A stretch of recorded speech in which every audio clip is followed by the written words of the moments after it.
ವಿಚಿತ್ರ ಸಂಪ್ರದಾಯಕ್ಕೆ ಸಾಕ್ಷಿಯಾದ ಕರಿಯಮ್ಮ ದೇವಿ ಜಾತ್ರೆ.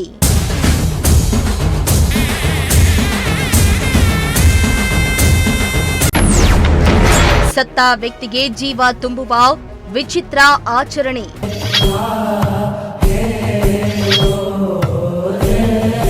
ತಿಪಟೂರು ತಾಲೂಕಿನ ಕಸಬಾ ಹೋಬಳಿಯ ಪೆದ್ದಿಹಳ್ಳಿ ಗ್ರಾಮದಲ್ಲಿ 33 ಹಳ್ಳಿಗಳ ಗ್ರಾಮ ದೇವತೆಯಾದ ಶ್ರೀ ಕರಿಯಮ್ಮ ದೇವಿಯ ಜಾತ್ರಾ ಮಹೋತ್ಸವ ಅದ್ದೂರಿಯಾಗಿ ನಡೀತಾ ಇದ್ದು, ಜಾತ್ರೆಯಲ್ಲಿ ಸಾಯುವ ಸೋಮ ಎಂಬ ವಿಶೇಷ ಆಚರಣೆ ಭಕ್ತರಲ್ಲಿ ಭಾರೀ ಕುತೂಹಲವನ್ನ ಮೂಡಿಸಿದೆ.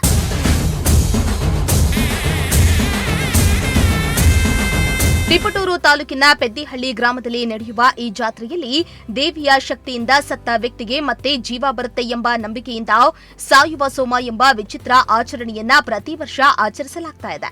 ಸೋಮ ಎಂದು ಕರೆಯುವ ವ್ಯಕ್ತಿಯು ದೇವಿಯ ಮುಂದೆ ಶವಾವಸ್ಥೆಯಲ್ಲಿ ಮಲಗ್ತಾನೆ. ಬಳಿಕ ಸತ್ತ ವ್ಯಕ್ತಿಯು 7 ಕೊಬ್ಬರಿಗೆ ಹಣವನ್ನ ಎಣಿಸಿ ಬರೋವರೆಗೂ ಅವನ ದೇಹದಲ್ಲಿ ಜೀವ ಇರೋದಿಲ್ಲ ಎನ್ನಲಾಗುತ್ತೆ.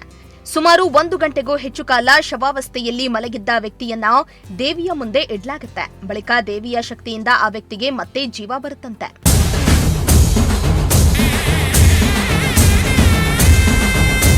ಇನ್ನು ಈ ಕುರಿತು ದೇವಸ್ಥಾನದ ಅರ್ಚಕ ರಾಧಾ ಗಂಗಾಧರ್ ಮಾತನಾಡಿ, 7 ದಿನಗಳ ಕಾಲ ಶ್ರೀ ಕರಿಯಮ್ಮ ದೇವಿಯ ಜಾತ್ರೆಯನ್ನ ಆಚರಿಸಲಾಗುತ್ತೆ. ಜಾತ್ರೆಯಲ್ಲಿ ಸಾಯುವ ಸೋಮ ಎಂಬ ಆಚರಣೆ ಪ್ರಮುಖ ಆಕರ್ಷಣೆಯಾಗಿದ್ದು, ಈ ಆಚರಣೆಯನ್ನ ನೋಡಲು ರಾಜ್ಯದ ವಿವಿಧ ಭಾಗಗಳಿಂದ ಸಾವಿರಾರು ಭಕ್ತರು ಜಾತ್ರೆಗೆ ಆಗಮಿಸುವುದು ವಾಡಿಕೆ ಎಂದು ತಿಳಿಸಿದರು. ಸೋಮವಾರ ಪುಣ್ಯ ಕಲಶ ಸ್ಥಾಪನೆ, ಮಂಗಳವಾರ ಆರತಿ ಬಾನ ಬೈಬೀಗ, ಬುಧವಾರ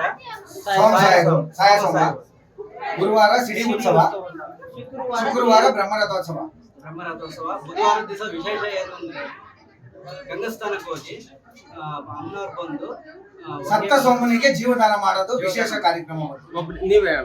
ಸತ್ತ ಸೋಮನಿಗೆ ಜೀವದಾನ ಮಾಡುವುದು 1 ಗಂಟೆ ಕಾಲ ಅವಧಿಯಲ್ಲಿ ಜೀವದಾನ ಮಾಡಿ ಅಮ್ಮನವರು ಜೀವ ಕೊಟ್ಟು ಮನುಷ್ಯನಿಗೆ ಜೀವ ಕೊಟ್ಟು ಕಾಪಾಡ್ತಾರೆ.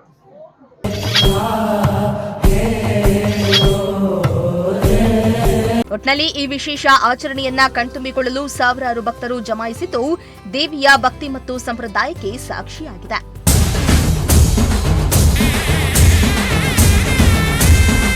ಕಿರಣ್, ಪ್ರಜಾಶಕ್ತಿ ಟಿವಿ, ತಿಪಟೂರು.